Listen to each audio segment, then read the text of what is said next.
le marché, c'est uniquement l'État. Regarde l'empêtu sur le procès de Djamal. Le procès de Djamal, c'est quoi? Irrégularité totale, de gré à gré. Ça signifie que l'État ne peut pas faire des contrats, des millions de dollars, où on ne met pas en compétition les entreprises. Pourquoi ils ne font pas ça? Parce qu'ils savent, ils sont en politique pas pour faire avancer la société, mais ils sont en politique pour s'enrichir. C'est ça qui s'est passé pendant 60 ans dans ces pays. Les entreprises nigériennes, mais la République démocratique du Congo, cite-moi, nous n'avons même pas cinquantaine d'entreprises congolaises où on peut le parler dans le monde. Et nous, qui a cet objectif-là, de dire, voilà par exemple la boîte que je pilote, puisse devenir une structure qui peut nous représenter. Du Congo, on vous confie des responsabilités politiques, vous justifiez à personne, vous créez rien, mais bizarrement, vous devenez richissime. Donc c'est ce qui est un peu gravissime aujourd'hui à la République démocratique du Congo. Mais aujourd'hui, les classifications, nous sommes parmi le dernier du continent africain. Lorsque la colonisation quitte ici, les autres couches... Avenue Télévision, Sia, Nainabino, back.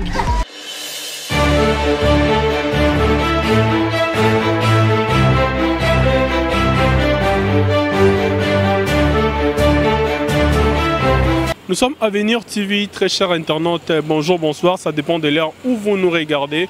Vraiment, je l'aurai plaisir de vous présenter votre belle émission intitulée Ça bascule. Hein.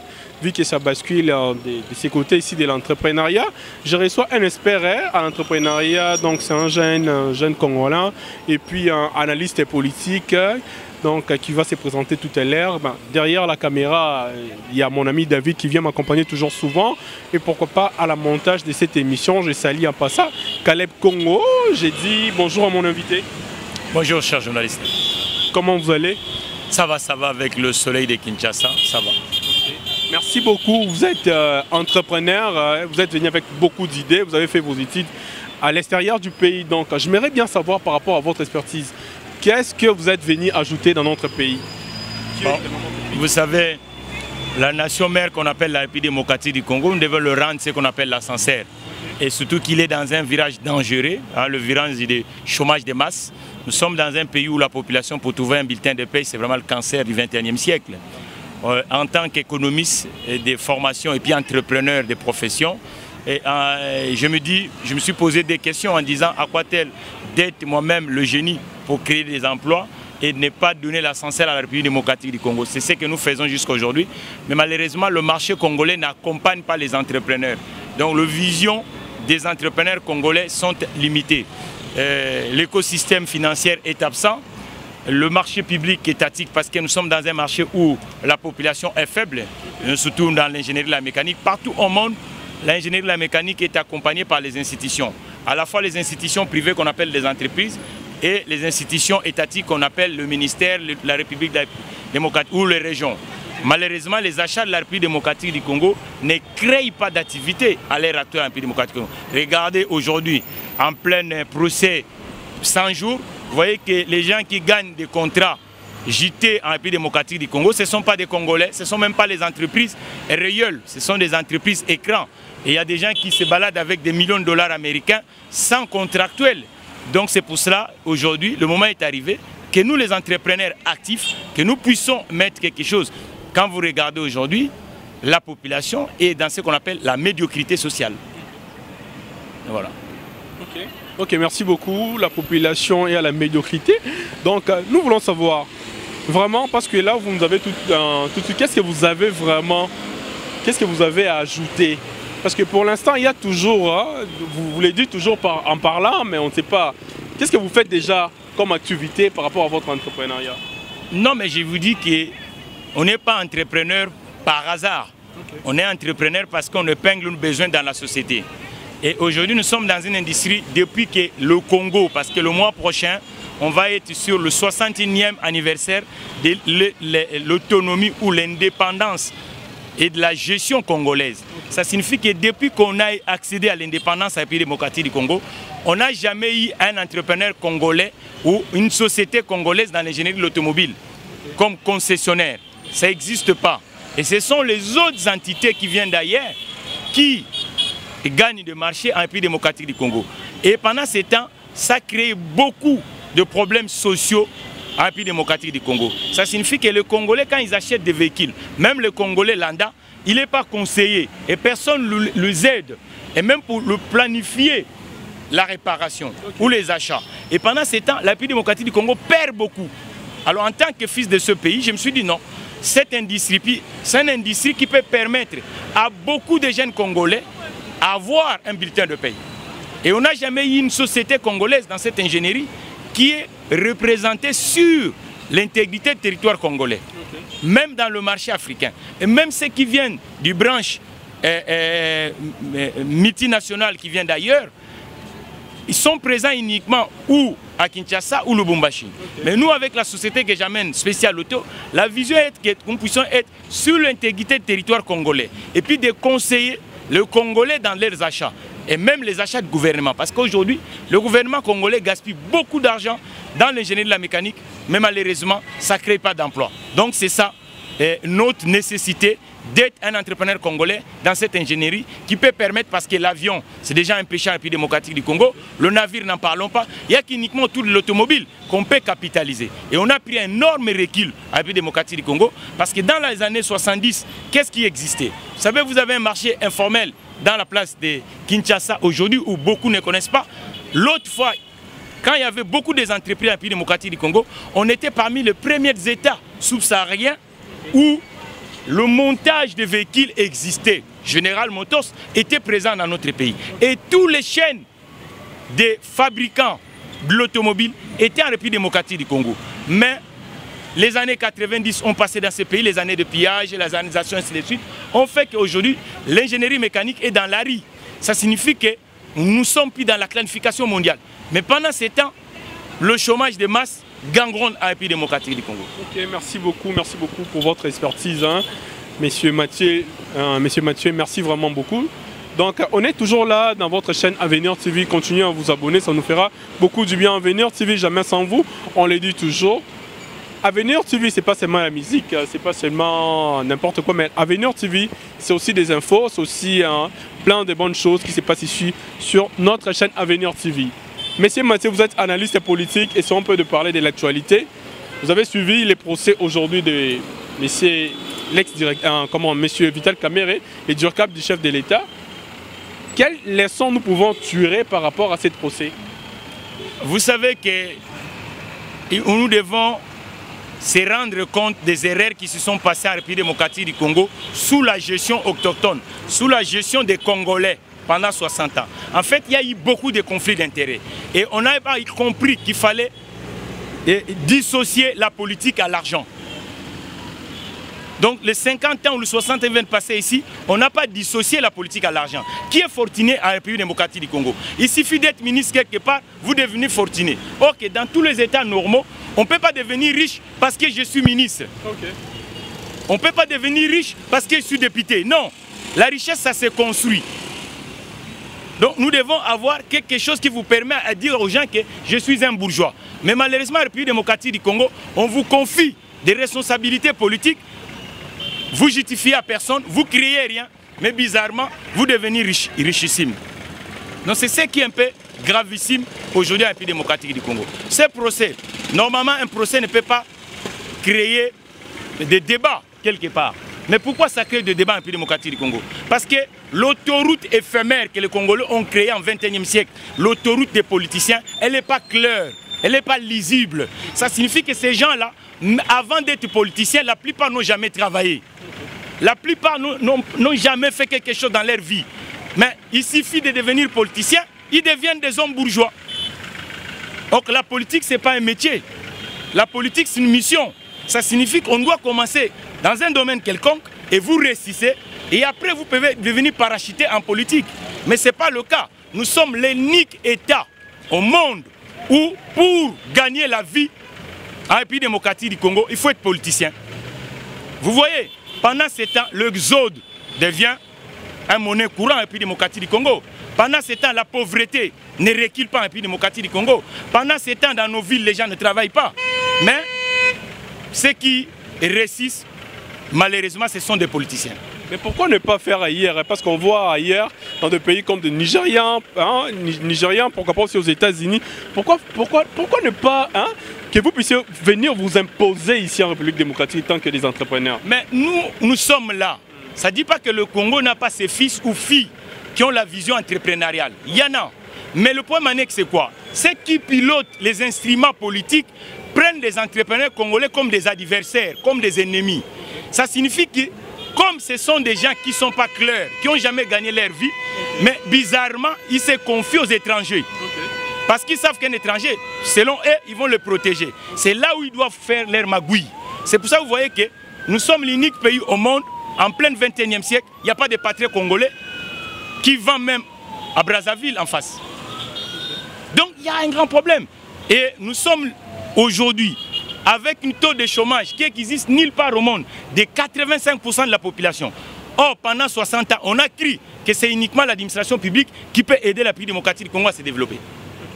Et on est incapable d'avoir même l'assiette de 30% des actifs en République démocratique du Congo. Regarde l'humidité d'en face. Ça s'appelle l'humidité industrielle.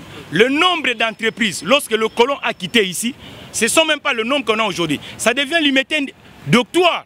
On commence à construire là où c'était prévu pour avoir des entreprises. Mais ça, ce n'est pas la faute des entrepreneurs congolais, c'est la faute des politiques. Monsieur Mathieu, s'il vous plaît, monsieur Mathieu. Les politiques sont devenus le prédateur en République démocratique du Congo. Donc, ils prennent la République comme leur propriété privée. C'est ça le vrai problème. Or, la République, tout le monde doit se retrouver. C'est pas parce que vous frappez, vous frappez pas fort. C'est ça les problèmes. Vous ne frappez pas fort autour du politique, c'est pas ça. Qu'est-ce que vous appelez frapper fort? S'imposer vraiment comme il faut. Non, écoutez. Lorsque le président Obasanjo, c'est un Africain, on ne va même pas aller aux États-Unis ou en France ou au Canada. Lorsque le président Obasanjo arrive au Nigeria, il constate qu'il y avait un problème et que la création d'activités était faible. Il fallait s'appuyer aux entrepreneurs. Mais ce n'est pas le cas. Les 60 ans qui viennent passer ici, le politique ne fait rien. Le politique s'approprie du paix. Regarde le nombre de ministres que nous avons aujourd'hui. Est-ce que le Congo a besoin d'avoir le temps des ministres? Est-ce que le Congo a besoin d'avoir le nombre de députés que nous avons aujourd'hui? Qu'est-ce qui crée comme alternative à la République démocratique du Congo? Une république où on voit que des chômeurs. Mais bizarrement, nous avons plus de gens qui n'arrivent pas à comprendre qu'il faut accompagner les entrepreneurs congolais. Parce qu'un entrepreneur, c'est quelqu'un qui a une vision et qui a une stratégie économique pour compenser le débord, le bord financier et le bord social. Le bord social, c'est la création d'activités. Mais un entrepreneur, lorsqu'il n'a pas le marché, nous sommes dans un pays où le marché, c'est uniquement l'État. Regarde l'appétit sur le procès de Djamal. Le procès de Djamal, c'est quoi? Irrégularité totale, de gré à gré. Ça signifie que l'État ne peut pas faire des contrats, des millions de dollars, où on ne met pas en compétition les entreprises. Pourquoi ils ne font pas ça? Parce qu'ils savent. Ils sont en politique pas pour faire avancer la société, mais ils sont en politique pour s'enrichir. C'est ça qui s'est passé pendant 60 ans dans ces pays. Où on voit que la plupart des entrepreneurs que nous sommes, nous tous, nous avons des bagages. Comme ceux qui prétendent être politiciens dans ces pays. Plus que même que les autres. Mais comment fait-il on ne fait pas la politique? Parce que la politique, ce n'est pas un métier. Mais comment ça doit devenir un métier dans ces pays? Où on a une banque ici, que moi j'appelle dans mon jargon la banque des privilégiés congolais. Et vous savez qui qu'on appelle privilégié? Députés, sénateurs, ministres, ainsi de suite. Mais le commerçant congolais ne reçoit même pas l'argent. Que vous appelez fonds de promotion industrielle. Au lieu que ça vienne au service de vous que les entrepreneurs s'imposent. Les entrepreneurs doivent s'imposer s'ils ont la facilité de marcher. Mais lorsqu'il y a un marché, c'est Libanais qui est privilégié qu'un Congolais. Mais ils vont s'imposer avec quoi? C'est ça le vrai problème du 21e siècle congolais. Merci beaucoup, M. Mathieu. Vraiment, juste un petit rappel pour la Batouazo Landabiso. Donc, sachez très bien, on est avec un jeune entrepreneur congolais donc, qui est venu dans notre pays vraiment pour s'imposer, pour faire en sorte que non, voilà, notre entrepreneuriat puisse aller un peu de l'avant. Parce qu'aujourd'hui au Congo, donc c'est ce qu'on est en train de constater au Congo, il n'y a pas vraiment des entrepreneurs qui s'imposent dans notre pays. Tout le monde veut faire la politique, or la politique n'est pas un métier comme M. Mathieu vient de le dire tout à l'heure. M. Mathieu, tout à l'heure, je vous ai posé la question pour savoir quelles leçons nous pouvons tirer par rapport au procès qui vient de se passer de M. Vital Kamerhe. Mais dites-nous, par rapport à ce qui se passe actuellement en la République démocratique du Congo, vous voyez, on a de l'avance en politique ou bien nous sommes en train de reculer? Non, il y a un recul fondamental et du point de vue sociétal ou social en pays démocratique du Congo. Ça signifie qu'on a fait une chute libre. Lorsque vous héritez quelque chose de quelqu'un et que la personne vous laisse des chèvres, mais bizarrement vous vous retrouvez avec même pas une seule chèvre, vous êtes en avance? Non, rien n'est en avance dans ce pays. Lorsque la colonisation quitte la pays démocratique du Congo, le pays était à un niveau parmi les 5 États prospères d'Afrique. Mais aujourd'hui, la classification, nous sommes parmi le dernier du continent africain.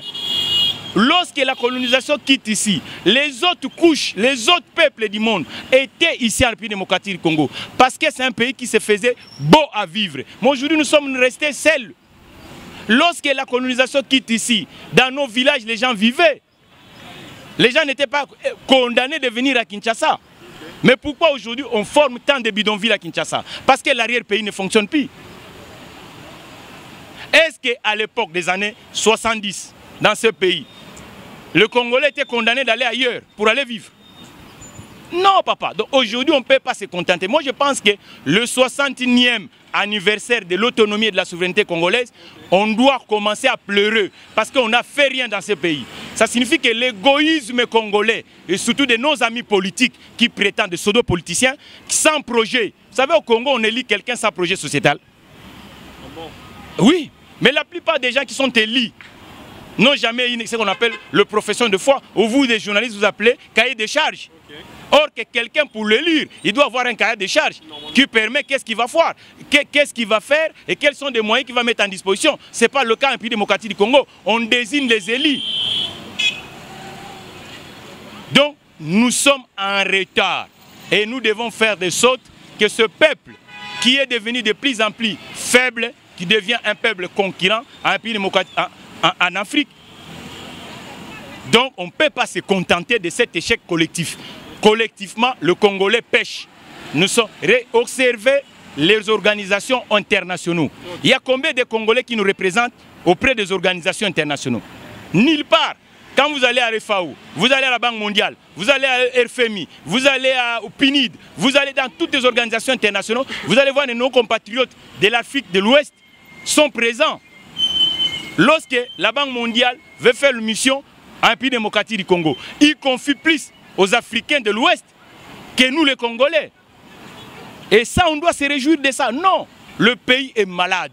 C'est un État en faillite parce que l'assiette des actifs est absente. Et aujourd'hui, en plein 21e siècle, pour dire qu'un pays est compétent et solvable, c'est les entreprises.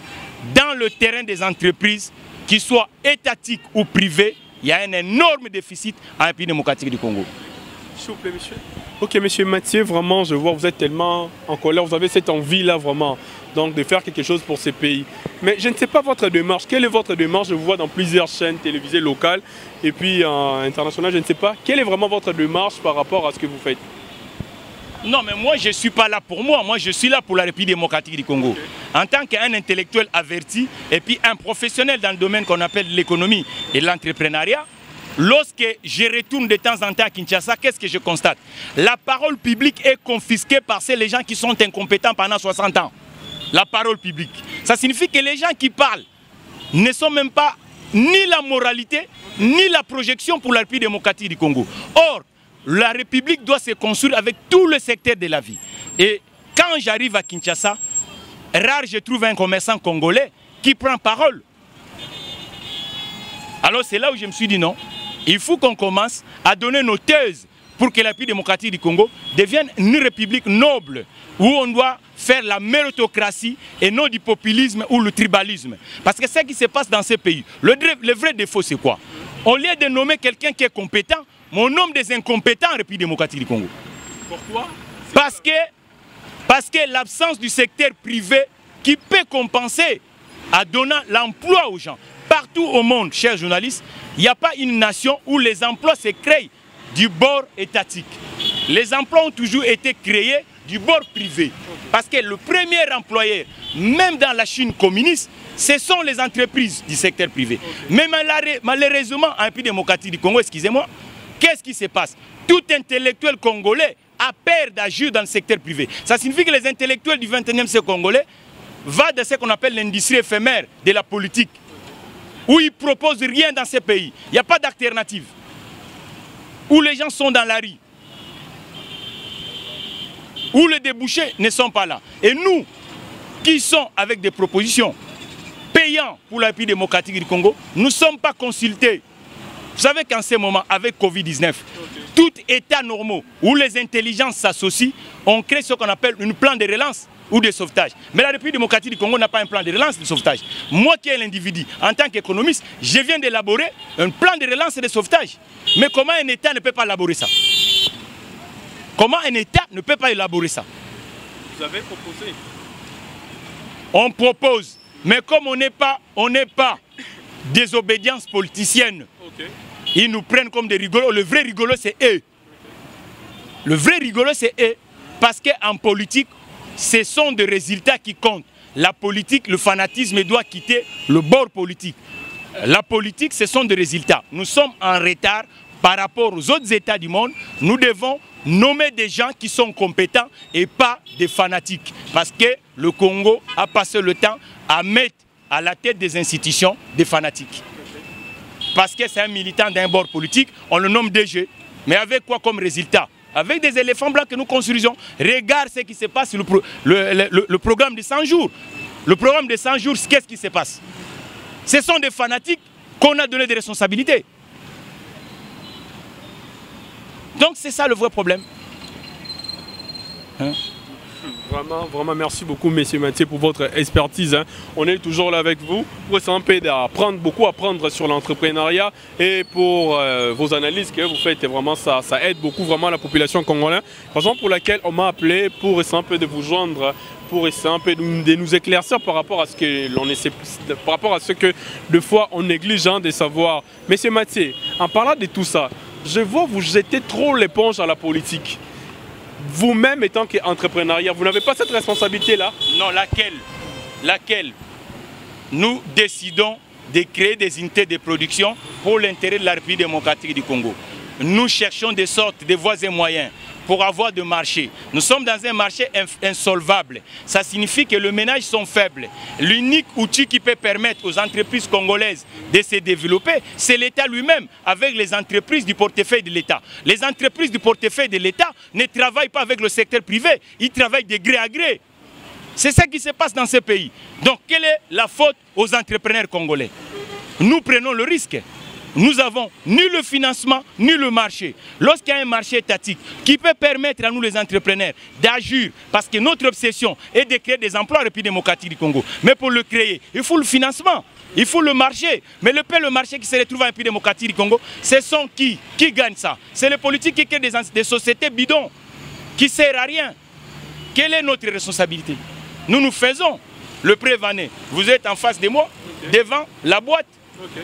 Et qui est sur l'opinion dans la rue. Nous écrivons à tout le monde, y compris les institutions qui sont fortes. Et lorsqu'un État est faible du terrain de ménage, c'est l'État, les achats de l'État qui doit permettre aux institutions privées de se développer. Mais lorsque l'État achète, il achète mal. Ou il prend celui qui est l'animateur, va chercher le membre de sa famille pour le confier des contrats. Maintenant, la faute des entrepreneurs est où? Quelle est la faute des entrepreneurs? La faute est à l'État. Et puis, comment pratiquer ce qu'on appelle la philosophie de gré à gré? Pourquoi pas qu'on passe? Nous avons un bureau général de passation des marchés publics à un pays démocratique du Congo. Mais ce bureau général, c'est pour mettre des entreprises en compétition.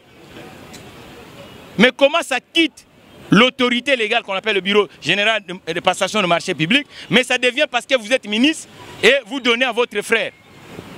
C'est ça le vrai problème de la République démocratique du Congo. Ce n'est pas le problème des entrepreneurs congolais. Les entrepreneurs congolais, il y en a quelques-uns qui ont l'ambition, l'obsession, comme moi-même qui est en face, d'être un énumélo en République démocratique du Congo.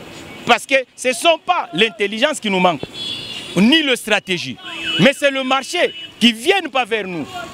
On fait toutes les démarches. Parce que ce marché, elle est insolvable du côté ménager.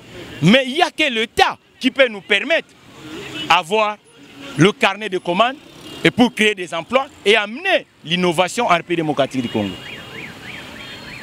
Merci beaucoup, Monsieur Mathieu. Merci beaucoup, vraiment. Je vois que vous avez beaucoup à dire hein, pour ce pays. Donc, ce pays, on a besoin d'avancement. On a besoin d'avancement sur tous les plans. Hein. Pas seulement, on est là pour de bêtises, pour rien faire, mais on a vraiment besoin d'avancement dans ces pays. Monsieur Mathieu, dites-nous, si aujourd'hui, on vous dit, Monsieur Mathieu, voilà, vous êtes là en tant qu'un jeune entrepreneur, quelle proposition peut-être vous pouvez proposer à l'État congolais? On a fait beaucoup de propositions, mais comme les choses ne marchent pas, on continuera toujours à faire des propositions. D'abord, la première est de faire ressusciter un secteur privé promoteur à un pays démocratique du Congo. L'absence du secteur privé, ça signifie que le secteur privé, c'est quoi? Ça signifie que les entreprises qui sont du bord privé doivent avoir la facilitation de marché et le financement avec. On doit quitter la logique où parce que vous êtes directeur quelque part, vous n'êtes même pas entrepreneur, mais vous percez l'argent de l'État. C'est ce qui se passe en pays démocratique du Congo. Ça signifie que le secteur privé, elle doit être accompagnée. Elle ne peut pas rester uniquement où on vient uniquement collecter des taxes et pas les accompagner. Au moment où nous avons un déficit énorme en République démocratique du Congo, les gens ne travaillent pas. Mais l'État ne peut pas embaucher tout le monde. Il faut comprendre que le 21e siècle, lorsqu'on parle des États-Unis d'Amérique, on parle des entreprises américaines. Lorsqu'on parle des entreprises nigériennes, mais la République démocratique du Congo, cite-moi, nous n'avons même pas cinquantaine d'entreprises congolaises où on peut le parler dans le monde. Et nous, qui a cet objectif-là, de dire, voilà par exemple la boîte que je pilote, puisse devenir une structure qui peut nous représenter, même dans le marché africain, ce que nous cherchons, c'est uniquement l'obtention de marché et le financement qui va avec pour donner de l'emploi à un pays démocratique du Congo. Voilà. Merci beaucoup, Monsieur Mathieu, pour votre expertise. Hein. J'espère bien que ce ne sera pas la dernière fois que je vous reçois. Merci d'accepter notre invitation. Je ne sais pas si vous avez un dernier mot à dire par rapport à cet entretien. Non, ça ne sera pas le dernier mot. Je pense que avec votre site internet qui s'appelle Avenir, le Congo a besoin de l'avenir. Et ça fait longtemps, ça fait 60 ans que la médiocrité s'est installée dans le terrain social en pays démocratique du Congo. Avant d'avoir l'espoir, il faut commencer par échouer. Comme les anglo-saxons disent, nous devons échouer vite. Mais cette fois-ci, comprenons qu'on doit évoluer avec le deux pieds. La partie étatique et la partie privée. Mais la partie privée, c'est nous les entrepreneurs. Ils doivent comprendre que sans les entrepreneurs congolais pragmatiques, le Congo ne deviendra pas un Eldorado. Merci beaucoup vraiment M. Mathieu Kitaza là. C'était un réel plaisir pour moi de vous recevoir dans ces plateaux. Merci beaucoup très chers internautes. Donc ça a été un réel plaisir pour moi vraiment de vous accompagner par rapport à cet entretien. Donc je vous dis au revoir, on se revoit au prochain numéro. Restez toujours branchés sur Avenir TV. Merci beaucoup, bye bye.